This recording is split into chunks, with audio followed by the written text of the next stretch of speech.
Hi, you clicked on this video, which means you're probably lonely as shit. What a loser, can't relate.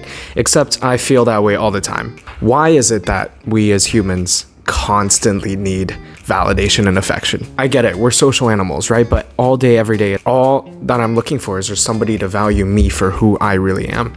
Like, why? I don't know, it feels like a constant hedonic treadmill. Enough is never enough. The idea that this gap in my heart might never be filled is kind of scary, not gonna lie. Like, humans are innately social animals. We take it for granted. I don't know. I get it, like, people tend to be more introverted than extroverted, whatever, sure.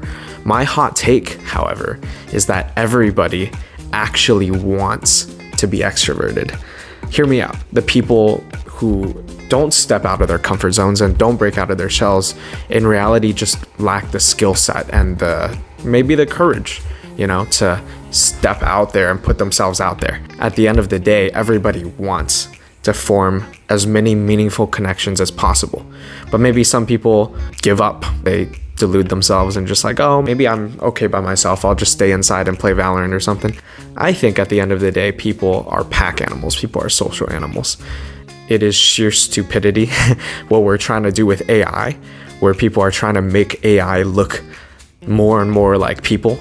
I think that's such a waste of time. Time and effort could be spent in increasing the functionality and evolving AI.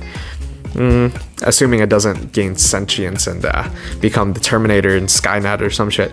But making AI look like people has no functional purpose other than what are you gonna do? Like, make it a sex bot or some shit? For example, this shit about like AI girlfriends, like making AI more like people so people don't have to develop social skills to go outside and deal with real people, but instead they can come home to their fucking Karen sex bot number 5 and just be like, oh, you can make me a sandwich, woman. Like, the fuck. The only purpose that AI can legitimately serve right now, in my mind, is doing the tedious tasks that humans don't actually want to do, like factory work, repetitive tasks.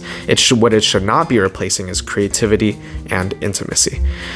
But I'm going off on a bit of a tangent. Let's go back to talking about the real reason why you're here, and that's because you're lonely and because you're looking for somebody to love or somebody to make you feel like you're loved, to feel wanted, to feel special. I think that is possibly the purpose to human existence.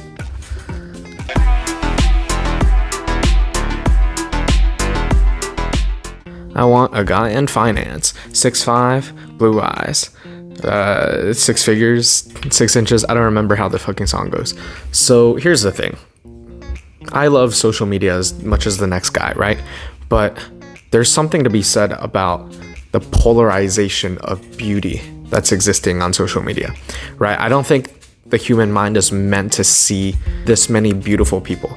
Like, as a psychology major, it doesn't make sense for everybody that we constantly come into contact with through our phones to be like the top of the top model. Not even necessarily models, because a lot of people edit their pictures. A lot of people don't actually look like that. It's like the best lighting, best angle. If you're a gym bro, you know what I'm talking about, right? The down lighting. We have such crazy, unrealistic standards for beauty now, which are becoming more and more normalized for some stupid reason. Especially celebrities, they're the most heinous ones. They're most guilty because they pretend to be natural, but they end up hopping on steroids for roles. The Rock, Chris Hemsworth. If you're not gonna be honest with what it took to get your body to that stage, people are gonna think that it's something to aspire to. It's physically impossible, right? You need to be on like a shit ton of hormones, a shit ton of testosterone and drugs to even approach that stage. And if people think that that is the goal, they'll never feel enough. Another hot take of the day, number 2, I think men's body image issues may be competing, or arguably even worse than women's, because of the fitness industry, for one. And also, you look at portrayals of men in like comic books, for example.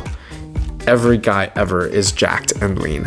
For women, I get it. It's dumb that the beauty standard is being like skinny, but men have to be skinny and jacked out of their fucking... You have to be built like a brick shit house. I think beauty standards are terrible for everybody. I don't think we can escape from these beauty standards, but I think we need to realize how harmful and detrimental they can be to our mental well-being, right? Especially in terms of social media, especially with the constant sensory overload that we're bombarded with every day. I think it's rough. Be honest, first of all. Like, don't lie. I think it's better to be relatable than to be some wildly unapproachable Greek god looking person. Completely unrealistic, polarized looks are becoming more and more common, more and more normalized, and I think that's a pretty shitty direction for society to go, right? You look at what's his face? Dream's face reveal. He's like a normal looking guy, arguably like a 6, maybe even a 7, but people are calling him ugly. Like, what are our standards nowadays? That a normal looking guy, a above average looking guy is like, oh no, he's not Giga Chad attractive, like we can't support him anymore. Oh no, like, I don't know, wild shit. All right, now let's talk about a topic that many of us are probably pretty familiar with by now, in our generation anyway, and that is situationships. Listen, like, I get it. I'm gonna be hella vulnerable for a minute. Yeah, I have a huge fear of rejection. I see where it stems from. Like, the whole reason I'm a psych degree is to psychoanalyze myself. Like, I know that. But you have to know what you want. I think a lot of people nowadays don't know what they want. If I don't want a relationship, I will be straight up with you. To me, first of all, there's a distinct difference between friends with benefits and situationship. I think friends with benefits, you set the boundaries right away. You just say, oh, we're gonna like see each other sometimes, we're gonna hook up, but we're gonna be friends first and foremost. Situationship is like, oh, you're somewhere in between. Like you're basically just doing couple shit without saying you're a couple, which, what's the point? I think if you're in a situationship, just decide what you want to be. Just decide if you want to be together or not be together. And like, also, what the fuck is the deal with everybody getting back together with their exes? Like, oh my god, like, you have to remember there's a reason that you broke up in the first place, yeah? And I think it's just asking to get your heart broken again. Don't get back with your ex. Decide what you want out of your relationship. It's nice to be in a relationship. There's something to be said about somebody who is there for you, somebody who you chose as, like, you know, your partner. Just believe in love, like, believe in yourself, believe in your ability to find love. I get it, fear of rejection, fear of not being worthy, or perhaps it's choice paralysis. I think another psychological phenomenon here, psych major, when you have a million choices, like in today's society, dating apps and whatever the shit is. For example, if you went to a grocery store, you want to buy jam, there's 3 options. There's like strawberry jam, banana jam, blueberry jam. Sorry. You would know what you want and you would just get that. But now, what if you went to a different store and they had 50 options and you just stand there? Like, I know I sure as hell would. And I'm supposed to pick one out of this. Best case scenario, I'm gonna take like 5 minutes longer just to look through all my options. Worst case, like, maybe I won't pick one. Maybe I'll just leave. Once you make a choice, you are less happy with the choice because there's something called an opportunity cost. With 3 jams, it's like, oh, you picked one, you miss out on the other 2. But if you had 50 other jams, listen, like, that shit's gonna bug you day after day, right? Like, oh, what if there was a better option that I didn't see? What if one more swipe, I could have found the love of my life? Like, no. Like, that's such a fucking fallacy, man. Like, listen, I think what people should do, at least the mindset that I have, is to go with the flow. I think if something is meant to be, it will happen. What happens when people become desperate? What happens when they can't find love? right? You see incels and like incel culture, red pill, black pill culture. Once you get in that cycle, like, oh shit, I'm cooked. I don't have a negative 15-degree Cantor tilt. Cantor tilt? I don't fucking know. These people that delude themselves into thinking, oh, there's no chance, society is innately broken, or maybe they're projecting themselves. Maybe they feel they are innately broken and there is no shot for them in this world. What happens? I think that's a reaction. I think it's a symptom of an antisocial society where technology is rapidly progressing at a rate that we can't keep up with. And social media actually makes us less social.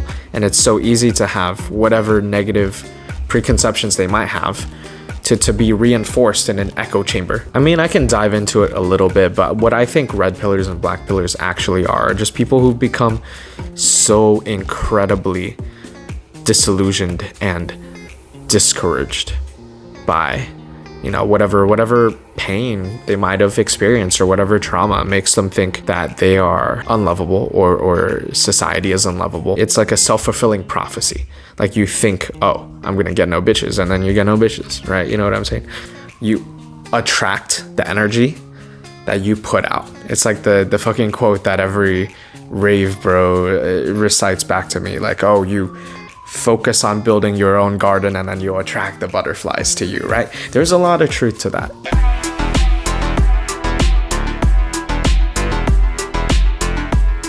I find that whenever I overthink, that's when I fumble. Like a couple months ago, last year, there was this girl that I really fucking liked.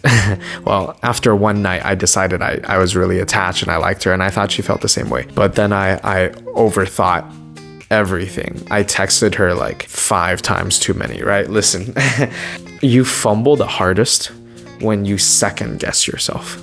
And that has to do with confidence. That is like aura, you know? I think there's definitely energies in the universe. Not to get too philosophical, but I think there's something like a life force, like a soul, like an aura. Everybody has had something that has felt like fate happen in their lives, right? And that's not something that we overthought and we planned out and we made happen. I think the best things that have ever happened to me in my life are the things that I completely was not expecting and was not thinking about. And then it happens and I'm like, oh, you know, like now this is a thing in my life and that's amazing. Just be who you are. As cliche as this shit sounds, just be you. Being genuine to yourself and your soul, at the end of the day, that's all it is. That's all you gotta do. So, yeah. Anyway, that's about it. See you later, alligator.